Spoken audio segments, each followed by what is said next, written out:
In my last video, I made the Super Eco ZF hatchback. It was a great car, a great city eco car with a ZF 1.6 liter eco turbo engine. It was an inline 4 with a 40% of fuel economy. And I received a cool request by Mr. Miguel Ribeiro requesting that he want me to turn this hatchback into a hypercar, or make it a sleeper or a track car. You know what I mean. He wants to make it extremely fast because it was extremely lightweight. This vehicle weighed around 850 kilograms. That's it. That's why that really what's made it a great eco car, which is a very great thing to do. Now, in order to make it a sleeper or a hypercar or a track car or whatever, you need to make a clone of the original car. As you can see, I already made a clone of it. As you can see, the same names, the same everything. It's as you can see, it still has the same aluminium chassis, monocoque chassis, light advanced high strength steel chassis material. This is panel material. Front transverse engine placement, McPherson struts in front, multi-links in the rear. It's still absolutely the same, and I did not change anything on it, except a little detail I'm gonna share with you later. Moving on, this is the new engine that I made for it. It's a 60 degrees 12-cylinder engine made from aluminium. It's 60 millimeters on the bore, 79.6 millimeter on the stroke, which is the maximum size I can shove inside this tiny body. As you can see, the total size of it is 2.7 liter or 2701 cc. Dual overhead camshafts with 4 valves per cylinder, aluminium head with variable valve lift technology, billet steel crank, lightweight titanium connecting rods, lightweight forged pistons, +5 quality. As you can see, we have a million whirling light. Don't worry about it, because this is a special car that I'm gonna share with you later. Just don't care about any of these stuff because they are just nonsense. +5 quality here again. As you can see, 9.8 to 1 is the compression ratio, 11 on the cam profile, 100 on the variable valve lift profile, variable valve timing all cams, +5 quality. As you can see, the engine is pretty much maxed out. It has twin turbochargers with ball bearings, internals, 831 supporting intercooler. As you can see, maxed out compressor, 44.4 millimeters, maxed out turbine, 41.4 millimeter, maxed out air ratio. We are pushing 13.9 psi.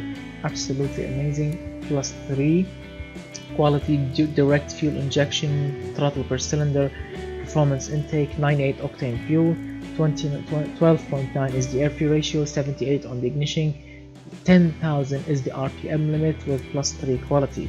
Dual exhaust pipes, 3-inch each exhaust pipe with high flow 3-way catalytic converters and twin straight through mufflers and no secondary mufflers. +6 quality here with bypass valves.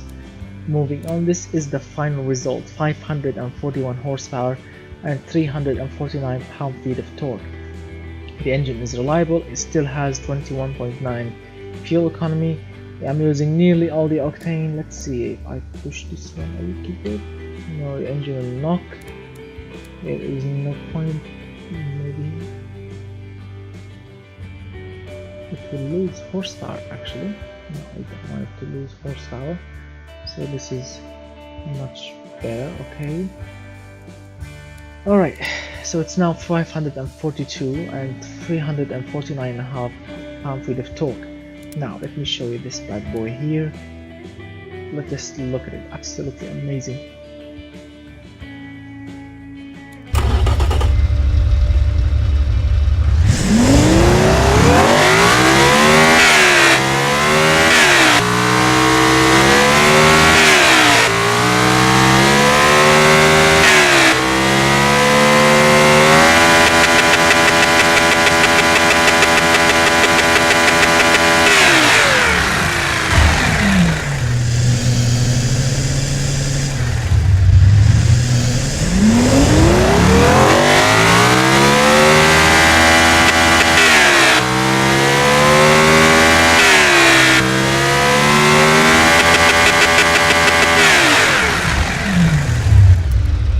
What a beast, what an absolute beast.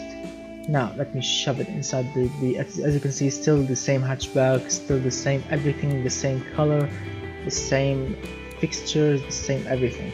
But instead, the tiny stuff that has been changed in this vehicle is an all-wheel drive system, dual clutch, 7-speed, as you can see, 299 kilometers per hour is the gearbox top speed.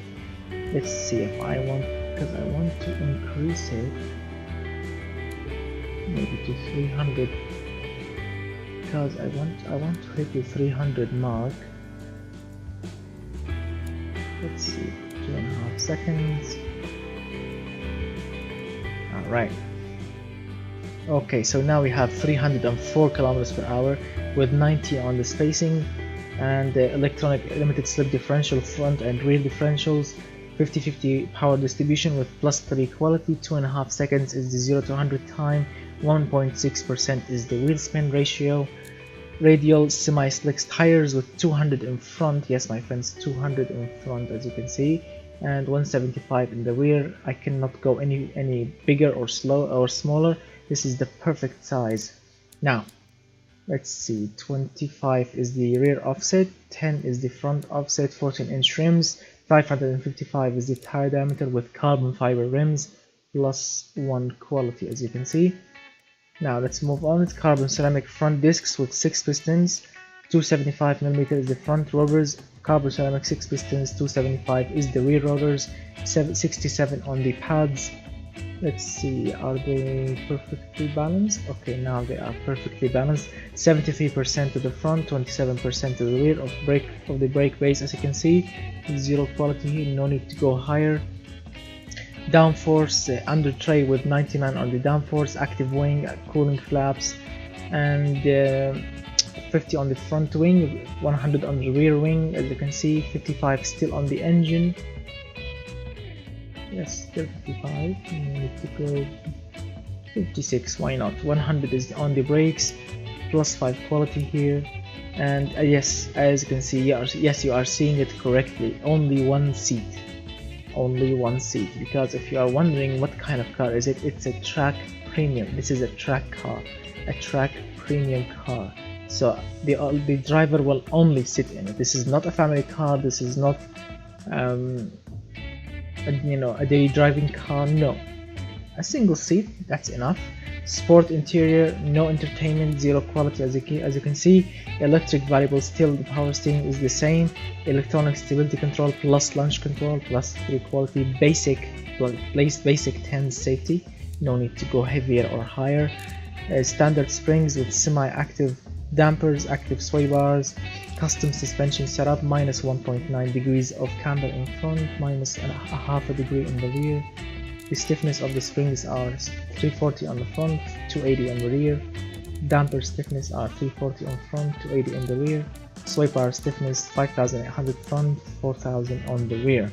The ride height is slammed all the way down, 125.6 millimeters, +3 quality here. This is the final result.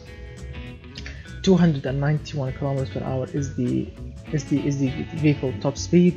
2.5 seconds from 0 to 100, 10 seconds in the quarter mile, no brake fading, stopping distance is extremely high, great downforce. Yes, the load capacity has dropped significantly because of the racing suspension, so you cannot put cargo in it, you can only sit in it and that's it. You can tow behind it 2.3 tons, the weight distribution is 61 in the front, 38 in the rear. The car weighs only 1 ton, 1025 kilograms. Absolutely brutal. And this is how it looks. The only changes that I made on the body, and I know that I told you I didn't change anything, but I forgot because yes, I did change some stuff. For examples, now we have a front lip on the front, as you can see, and now we have a tiny wing on the top that would provide downforce on the rear, and this lip will provide downforce on the front. If you're wondering how much it will cost you, it will cost you 38,390, and now you have to change this name here into insane 2.7 liter V12 racing. Okay, it's still the same, but instead of 40 we can have to type 30%. Alright, as you can see, these are the specs for it. It has great drivability, anyone can drive it. Great sportiness points 83.1. The car is not comfortable at all, 3 points only, which make it, because it's a track car. Track cars are not comfortable at all. Prestigious, it still has some prestige to it, it's okay. It still has some safety to it. It's not really practical, it has only one seat and you cannot put stuff in it. But the utility, it's surprisingly well, 29 points, even that you cannot put anything in it. Off-road, no, don't look here. It's still reliable, environmental resisting, it's still normal, and it can do 31.4 mpd with this racing V12 in front. It still can manage 31.4 miles per gallon. And I'm using nearly all the octane. The engine is clean, the engine is burning all the fuel clean. The engineering time is well in the sporty section, it's still okay. Now the track section here, let me show you something. If you are wondering how a V12 can fit under the hood or under the bonnet, let me give you a look. Where is the hood? Can you remove it? Bonnet, yes. Check this out. Or if you cannot see it well, you can do like this. Absolutely huge, crammed in. Wow, absolutely huge. Let me show you with the whole body. Now get in. Look at this. Absolutely amazing. Wow. Okay, now let's move on to the test track. As you can see, I already run the car with 1 minute 12 seconds, 0.85, but I'm sure this number will change. So let's fire it up.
Oh, actually, it got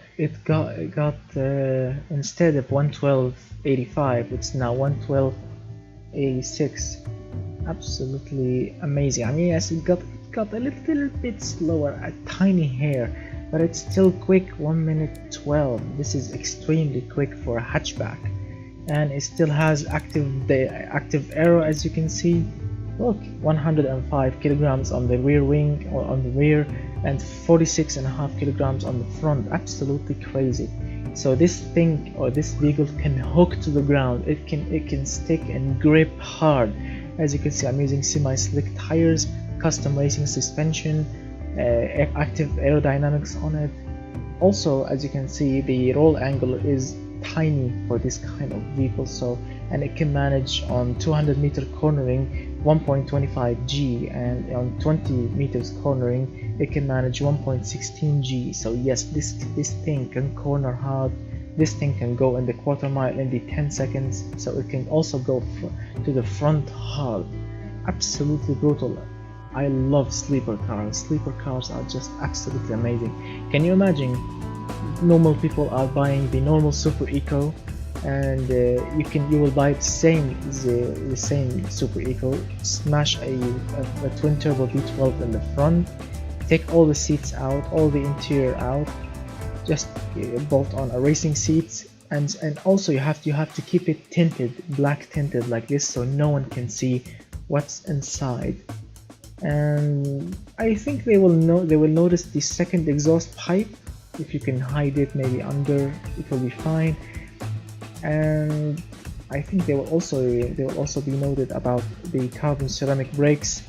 But if you want this car to be a drag racing car, you don't need those carbon ceramic brakes. You can just keep on the stock brakes because you only want to go forward, and you can stop it with the normal brakes. Normally it's okay.